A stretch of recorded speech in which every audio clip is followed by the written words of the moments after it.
नमस्कार, मैं अमरजीत सिंह राजपूत और आज हम बात करेंगे लटके हुए पाकिस्तान के बारे में। बलूचिस्तान पाकिस्तान का सबसे बड़ा हिस्सा है, इतना बड़ा कि पाकिस्तान का 44% एरिया वही है। सोचो जैसे आपका घर का सबसे बड़ा कमरा हो। बलूचिस्तान में सोना, गैस और तांबा जैसी चीजें पाई जाती हैं, लेकिन वहाँ के लोगों को कुछ नहीं मिलता, ना सड़क, ना बिजली, ना साफ पानी। सोचो 70% लोगों के पास पीने का साफ पानी नहीं होता। आप घर में ठंडा पानी पीते हो, पर वहाँ बच्चे गंदा पानी पीते हैं। स्कूल की बात करें तो मात्र 60% बच्चे स्कूल जाते हैं। हॉस्पिटल 1 लाख लोगों के लिए सिर्फ 10 बेड है। ये कैसा जुल्म है। पाकिस्तान ने बलूचिस्तान के खजाने लूटे, पर वापस में दिया क्या? कुछ भी नहीं, सिर्फ बर्बादी। बलूच लोग गुस्से में क्यों हैं? अब सोचो अगर आपका कोई सामान ले जाए और उसके बदले में कुछ ना दे तो आपको गुस्सा नहीं आएगा? वही हाल है बलूच लोगों का। पाकिस्तान उनके खजाने बेचता है, पर उनके लिए ना ही स्कूल बनवाता है, ना ही हॉस्पिटल। 2023 में 200 से ज्यादा बलूच लोगों को उठा लिया गया था, क्योंकि उन्होंने अपना हक मांगा था। बस यहीं से कहानी स्टार्ट हो गई थी बलूचिस्तान की। उन्होंने BLA फॉर्म किया, यानी बलूच लिबरेशन आर्मी,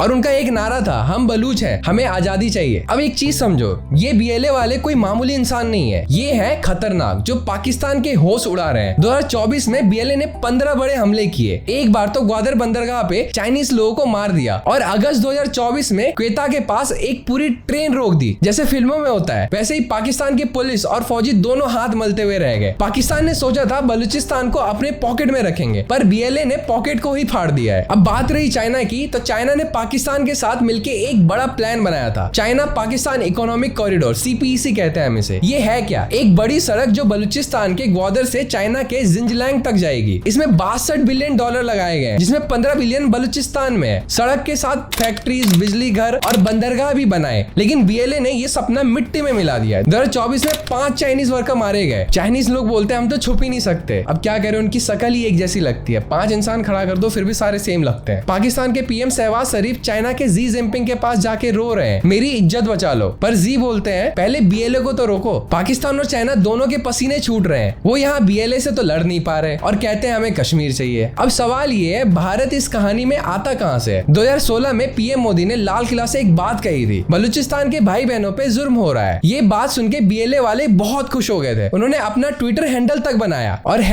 #बलूचिस्तान का बदला ट्रेंड करवाया। हम तो बोलते हैं हमारी रो तो बस चाय पीती है और पॉपकॉर्न खाती है, पर सच्चाई ये कि भाला संगठन BLA को मदद दे रही है। 2023 में अफगानिस्तान के तालिबान ने पाकिस्तान के बॉर्डर की दीवार JCB से तोड़ दी। क्या ये उसी भाले संगठन का काम था? देखो ये क्वेश्चन है, मैं स्टेटमेंट नहीं दे रहा यहाँ पे। फिर भारत का रोल क्या है? हम बस कहते हैं बलूच लोग अपना हक लो, हम दिल से साथ हैं। ये है भारत का स्टाइल, ना बंदूक ना बॉम्ब, बस मोरल सपोर्ट करेंगे। बलूचिस्तान अकेला नहीं लड़ रहा है, पाकिस्तान का एक और हिस्सा है खैबर पख्तूनख्वा, तहरीके तालिबान पाकिस्तान यानी TTP ने भी आग लगा रखी है। ये TTP वाले बोलते हैं पाकिस्तान में शारिया का कानून लगाओ वरना सब उड़ा देंगे। 2024 में TTP ने 120 हमले किए, 300 पाकिस्तानी सोल्जर्स को मार गिराए। सोचो पाकिस्तान ने टेररिस्ट को अपने घर में पाल रखा है, और अब वही टेररिस्ट उनके घर में पटाखे छोड़ रहे हैं। बच्चे अपने ही घर में दिवाली के पटाखे छोड़ते हैं। BLA और TTP दोनों मिलकर पाकिस्तान के लिए एक बड़ा हेडेक बन गया है। अब जरा पाकिस्तान का हाल देखो। उन्होंने सोचा था हम बलूचिस्तान को दबा लेंगे, चाइना के साथ मिलके अमीर बनेंगे, पर क्या हुआ? BLA और TTP ने उनका सपना चूर चूर कर दिया है। पाकिस्तान का डिफेंस बजट 2024 में $7 बिलियन